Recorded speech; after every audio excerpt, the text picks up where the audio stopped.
What makes a film a drama, action, western, musical, comedy, documentary, romance, rom-com, sci-fi, horror? It's a number of things. Some of it has to do with those things: plot, character, setting, point of view, style. Those are things you probably studied in high school or junior high, maybe wrote some papers about them then. And those are things that we will look at when we get to fiction, and they are important in film. But as we start looking at film, we're going to look at some different things. So we're going to look at things like lighting, sound, costuming, mise en scene, cinematography, shot types, and there's a whole bunch of other things, elements of film we'll look at too. But this is just kind of an introduction to just kind of get you into the mindset of how to kind of look and think. And of course, as we go through, one of the key things is make sure that when you watch, because we'll watch a number of short films, and so make sure when you watch, just watch it, enjoy it, be there in the moment with it. And then I'll have a little video where I talk about, the film itself, and then we'll look at a student sample, a student writing about it too, which you can read, or I may have some where I do the walkthrough and kind of show you the parts of that so you really get a feel for that. But then, you might want to go back and rewatch that film, because we're going to, everything except for our final film, the one we're writing about, is short films. So you might want to go back and rewatch and, think about it again. So this is just to get you started in some ways to look, and I'm just talking about things you might notice. The things that go into your paper are, hey, I noticed these things, and then you draw conclusions about them. What are they saying? Are they creating a certain feeling, effect, getting a certain message across? So let's take a look at some of these, and we're going to start with some camera angles. We're going to look at camera angles and movement, and then in a little bit sound.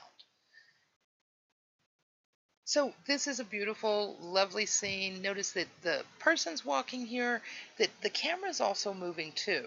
So it creates that whole sense of movement. And then, of course, as the sun goes in and out behind the trees, that does it too. And there's also this contrast of dark and light going on. This one, besides the weird things on the shelf, I don't know what they are. But other than that, this is a really kind of calm, Christmas scene.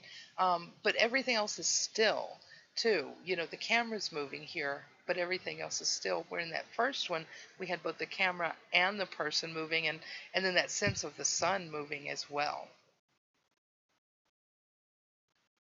This one, notice how very slowly the camera moves. Now we've got this smoke moving, and then as the camera is kind of turning around, panning over to the right here, you can see the light coming through the windows.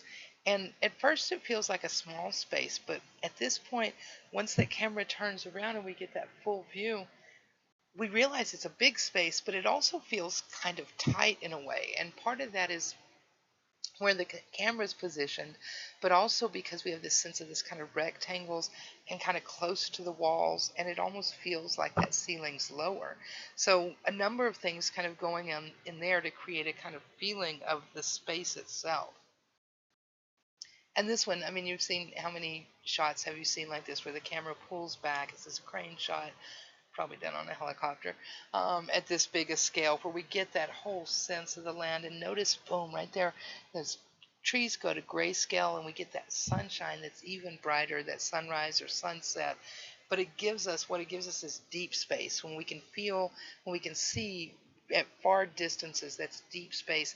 And it gives us this sense of bigness, of how just kind of wide open this space is.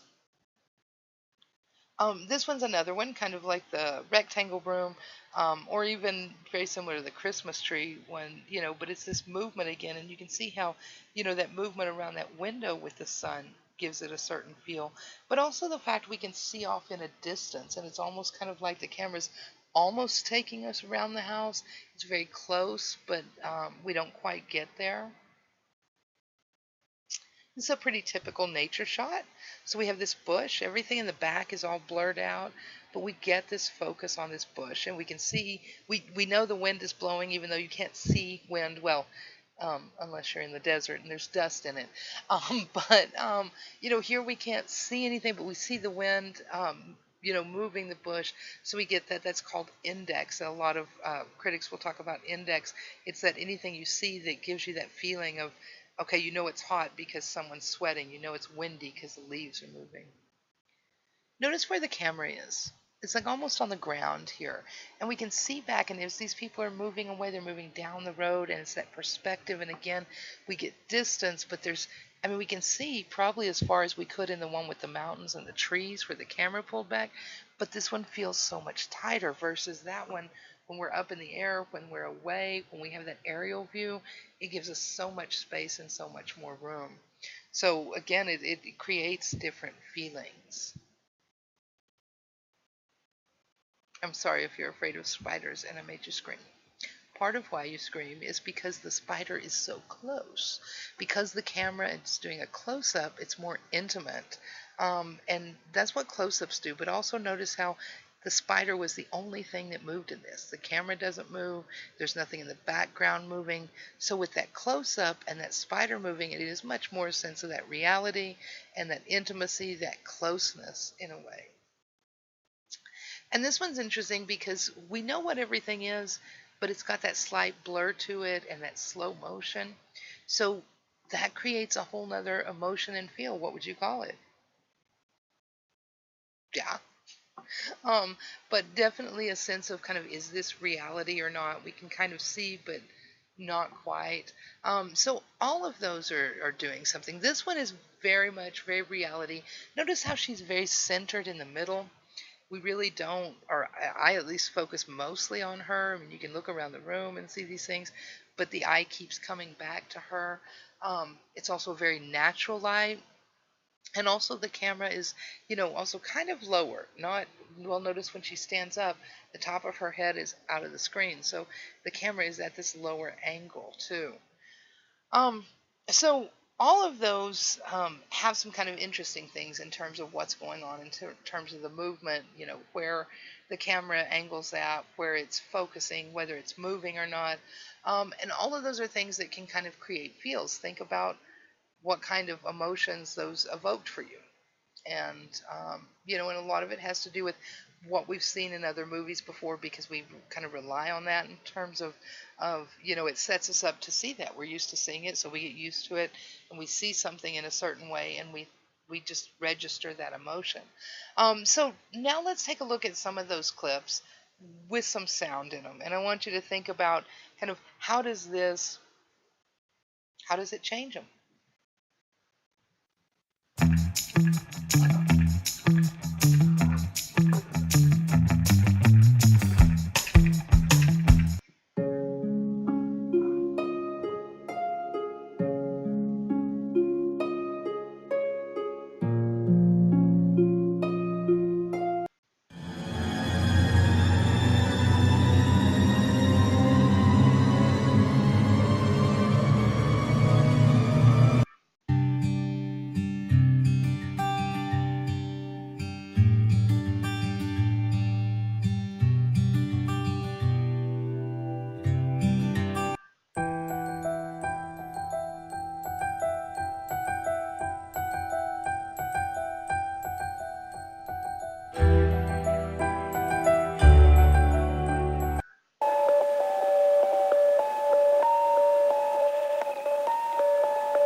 So, one of the ones that stands out to me at this point, I've watched this so many times in making it that I can't really see it anymore. But one of the ones that stands out the most to me is the Bush. And with the kind of, you get the symphonic stuff, reminds me of Aaron Copland, makes me think of Nature Symphony. But then once you get the heavy metal, it looks like that the wind is blowing harder. It looks like those leaves are moving faster.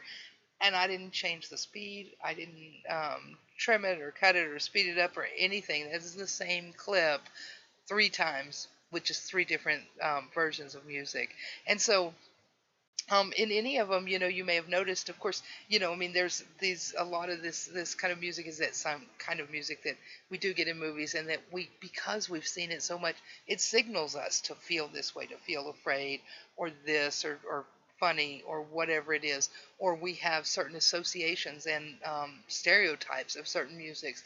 So those bring something in that changes the way we look at the images and the pictures. So I mean, I hope through that you can see how, we can look at these things and say, wow, how meaning is being created, and how we're affected, as viewers in terms of our response. I mean, why do we go to the movies? It's just light on a screen.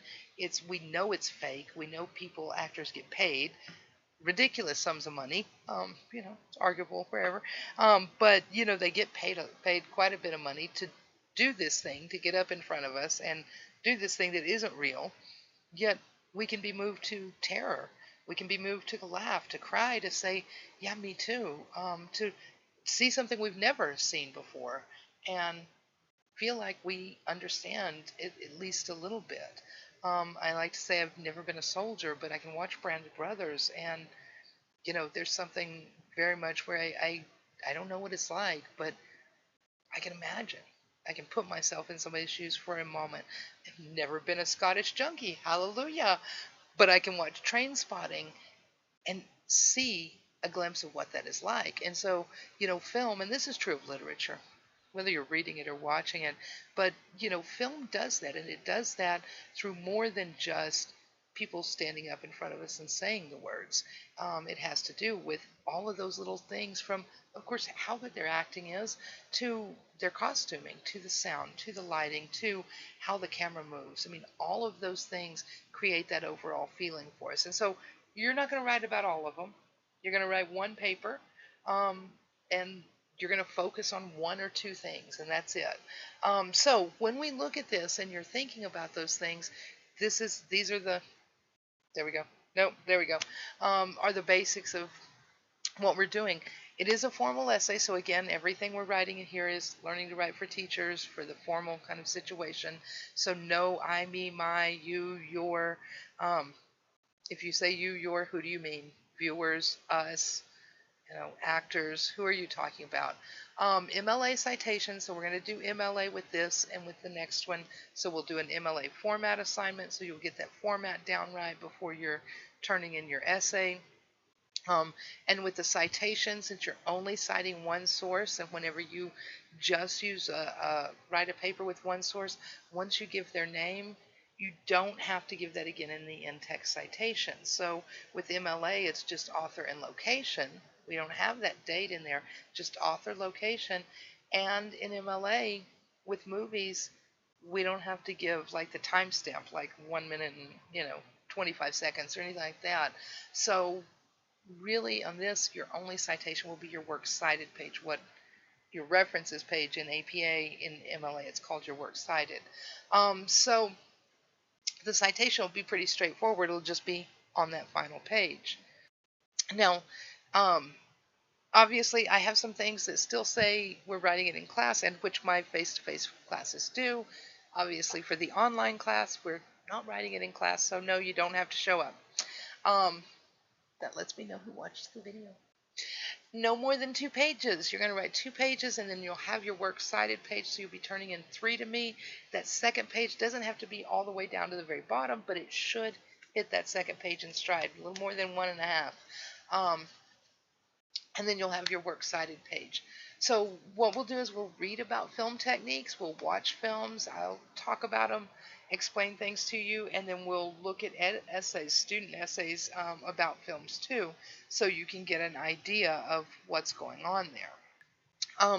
In the, whoops, there it is. No, it's still over there. Film and vocabulary questions, and of course this is linked on your syllabus. It has the basic vocabulary, so in order to talk about a field, something, you need to know and use the vocabulary. So you need to, those are really what will be on your quizzes. Quizzes are about the vocabulary, and then usually some questions about the student samples. So read both of those and you'll be good to go. Like I said, now that we're done with research, this really gets a lot easier. But the film and vocabulary questions handout or link gives you that vocabulary and then gives you the questions, because when you write your essay, you have to choose one of these questions, and you'll be writing about, we'll be writing about the last film we watch. It's a full-length film. Everything else we watch is a short film. And that way, when you watch it, just the first time you watch, just watch. Just enjoy. Don't try to overanalyze. Just take it in. And that's what you have to do. And then you go back and you say, hey, what do I notice of these things that we're starting to study? And of course, I'll have some videos or some discussions where I talk about, kind of what kind of things that I'm noticing in terms of those that you might want to think about. And then we'll look at what other students have written about. But in the end, so what they've written about these short films, but in the end, you have to write about Wrecked. It's the 90-minute film, and choose one of these questions that to write your essay about. Which we'll get there. We'll talk about that more as we get closer.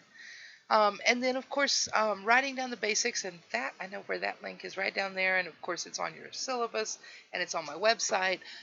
Page 87, the argument essays, remember, that's really the core of this kind of writing, and anytime you're asked to make an argument, to analyze, to explain, to evaluate, to discuss, in college writing, this is your basic kind of structure. Take that, you get your ideas in it, and of course you fit it to your assignment. But this gives you that basic structure. And so as we look at sample essays, we'll look at how students are doing this so that you get an idea of how you can do it as well. Now, this is the Yale Film Analysis website, and there's a link here in this video. Oh, well, it won't. I'll put it in the description below. But also, I just want to show you this. When you scroll down, you'll get to this part. And when you do, you'll notice over here, there's basic terms, mise-en-scene, cinematography. I want you to think of this as like your textbook. And so some of the readings will say, well, we'll be reading from, it says Yale Film Analysis website, basic terms, or it'll say read mise-en-scene or cinematography. And all you need to do is go to these and click on basic terms. Whoops, didn't mean to do it there. And it'll take you to it. You can click on the drop down and it shows you what's in each of these, but you need to make sure and read through all of those. So click there. Really do think of this as your textbook, because it gives you the vocabulary list I have gives you short vocabulary definitions. But once you decide what you're going to write about, you really will want to go to the section on it and read it more thoroughly. And a lot of these have pictures. Whenever pictures apply, they'll have videos, so they'll explain what it is. And then there's a video underneath so you can watch and kind of see it in action. And that's really nice.